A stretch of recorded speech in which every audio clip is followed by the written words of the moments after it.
Live from the Script Studios, this is 10 News. Everything that you're proposing is going to gut this district and kill this community and hurt our kids. Outrage from hundreds of parents, students, and staff. Tonight, the Sweetwater Unified High School District has decided to lay off more than 200 employees. And this comes as the district faces a $30 million hole in its budget. 10 News reporter Anthony Pura is live at the meeting. The vote was close and tempers were high. Anthony. That's right. It was a 3-2 vote by the board, so it was a close one, but at the end it decided to move forward with these cuts. Now, it's the first step in the process, but it's a big one, and it comes after more than 4 hours of testimony from parents and students and teachers asking them to save these jobs. From hell's heart, I stab at thee. With my last breath, I grapple with thee. You want to fight? You want a war? We're coming, and we're not going to take it, and we're not going to stand for it, damn it. Teachers and staff wasted no time expressing their outrage. Hundreds packed the Sweetwater Union High School District meeting.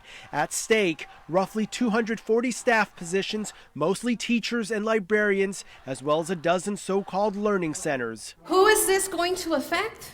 Vulnerable students. She's talking about the roughly 1,300 students that use the centers, those at risk of not graduating, students dealing with things like mental health, pregnancy, even homelessness.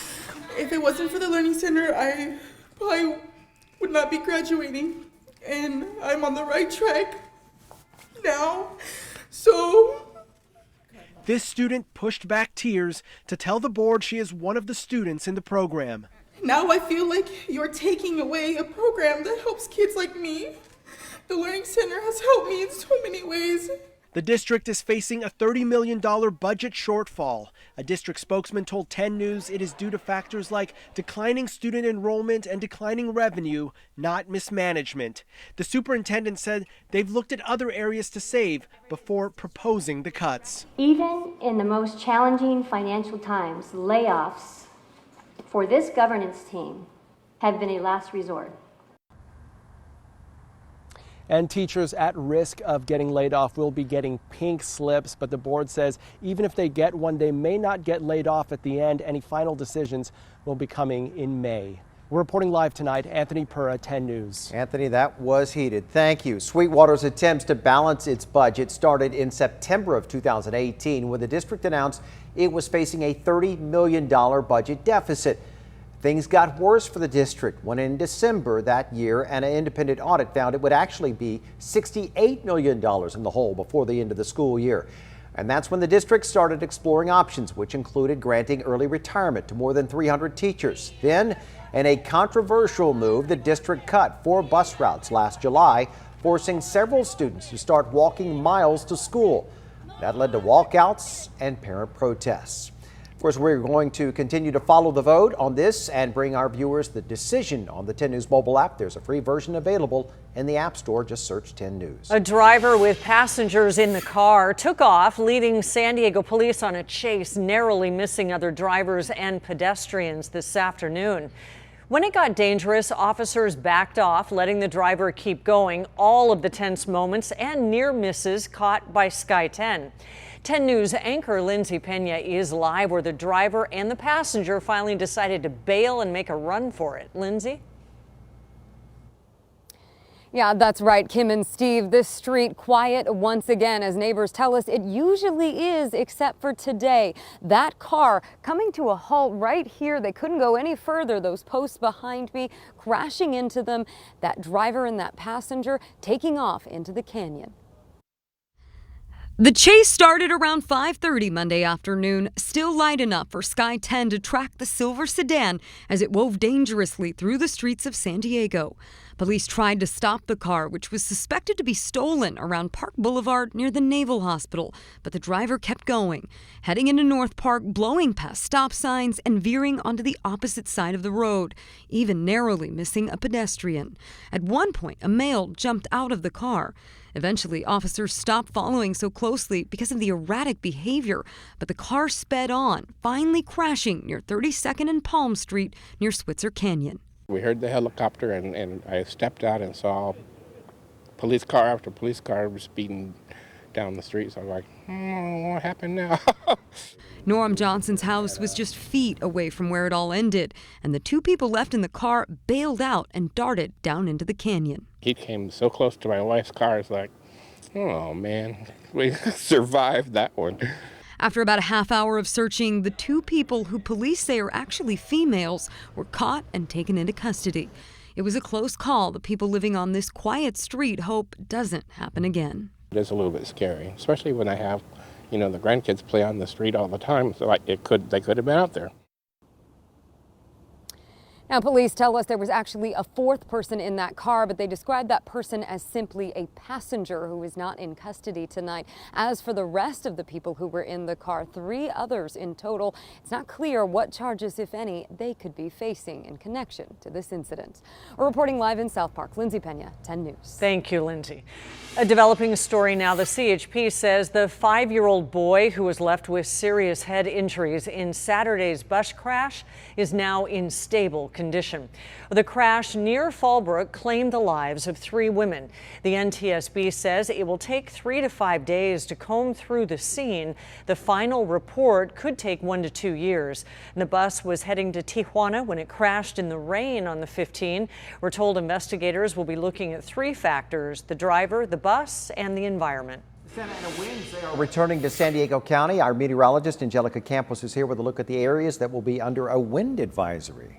That's right, Steve. Santa Ana winds, and with it, actually a warm up for the week. Our wind advisory will begin tomorrow at 10 a.m. and it will stay in effect until noon on Thursday. It includes our inland communities, foothills, and mountains, expecting those winds to start picking up early tomorrow morning, although tonight, nice and tranquil all around the county. As we take you into the morning hours in our 10 News Pinpoint wind gust futurecast, you can see even at 6:30 in the morning, before the wind advisory begins, is already going to be windy in areas like Campo and Alpine. Expecting the winds to be a concern all the way through the end of the week.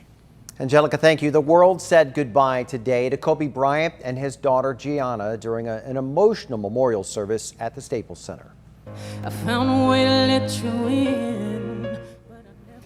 That's good. Beyonce, she kicked things off with an emotional performance of her song Halo. Speakers included Michael Jordan, his former teammate Shaquille O'Neal, and his wife Vanessa.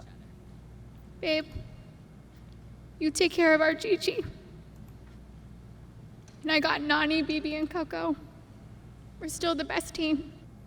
Also today, Vanessa Bryant did file a wrongful death lawsuit against the operator of that helicopter that crashed last month, killing the 2 Bryants and 7 others. 2 weeks ago, 10 News exposed that Mexican criminal organizations running illegal fishing operations in the Sea of Cortez have brought the population of the world's smallest whale, the vaquita, to the brink of extinction. We joined marine experts who are working to save the vaquita and remove illegal gill nets from the water. Tonight, we have word it's now a humpback whale trapped in a net, and rescuers are fighting to save it. The crew on board the Sea Shepherd patrols the federally protected Vaquita Refuge looking for illegal gill nets in the Sea of Cortez. Friday, they discovered a full-grown humpback whale in life-threatening distress. As we were guarding the critical zone, the Vaquita Refuge, we found a humpback whale badly trapped in an illegal totoaba net. The whale was badly entangled in the gill net around its head, body, and tail. It couldn't eat, and its ability to move was limited. It was exhausted but alive, so the Sea Shepherd, along with help from the Mexican Navy, launched a rescue effort. They managed to remove the gill net from its head and body and attach buoys to slow the animal down so they could work on the tail. The teams worked for hours, but with the net removed from its head, the animal could dive and disappear from view. They couldn't untangle its tail. It's a sad reminder of why it's so important for us to protect the refuge against illegal fishing. This whale became entangled inside the area of the Vaquita Refuge known as the critical zone. The gill net, still attached to the animal's tail, potentially threatens its long-term survival.